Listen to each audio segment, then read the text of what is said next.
আসুন এআই এর ডার্ক রিয়ালিটির ব্যাপারে কিছু জানি। এআই কিন্তু মানুষের অনেক চাকরি, অনেক কিছু পরিবর্তন করতে চলেছে। আমাদের ভবিষ্যতে কিন্তু এআই এর ব্যবহার অপরিহার্য হয়ে উঠবে। তো আমাদের এআই এর কিছু বিষয় আজ থেকেই জেনে রাখা দরকার আর সাবধান হওয়া দরকার। আর ভবিষ্যতে এআই এর ব্যবহারের বিষয়ে আমাদের কিন্তু জানা দরকার। আমাদের কিন্তু এআই অনেক কিছু প্রাইভেসি নজর রাখবে। এআই আপনাদের জীবন সহজ করছে, কিন্তু আপনি কি জানেন পরবর্তী সময়ে আপনার এই এআই আপনাদের চাকরি, আপনাদের গোপনীয়তা, আপনাদের সিদ্ধান্তটাও কেড়ে নিতে পারে। হ্যালো বন্ধুরা, আমি গোপী সেন।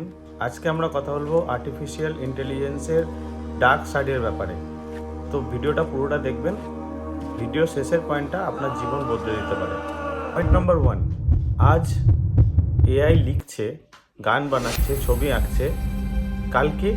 কালকে কি হবে? কালকে আপনার কাজ কি হবে? ইতিমধ্যেই অনেক কাজ কিন্তু, যেমন ধরুন ডেটা এন্ট্রি, কন্টেন্ট রাইটিং, অনেক লক্ষ জব কিন্তু এখন ঝুঁকির মধ্যে রয়েছে।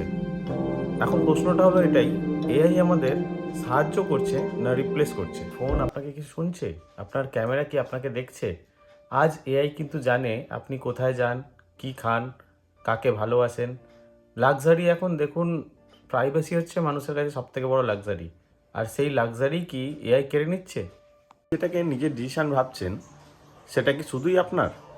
এআই শুধু ডাটা অ্যানালাইজ করে না, এআই কিন্তু এটাও দেখে আপনি সারাদিন কি দেখবেন, আপনি কি বিশ্বাস করবেন, সবটাই কিন্তু এআই অ্যানালাইজ করে আর সেটা ঠিক করে দেয়।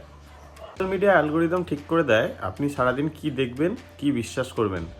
তো আগামী দিনে যদি সোশ্যাল মিডিয়ার ওপরই মানুষ ভরসা করতে থাকে কন্টিনিউয়াসলি, কিন্তু এটা এআই এর জন্যই সম্ভব একমাত্র।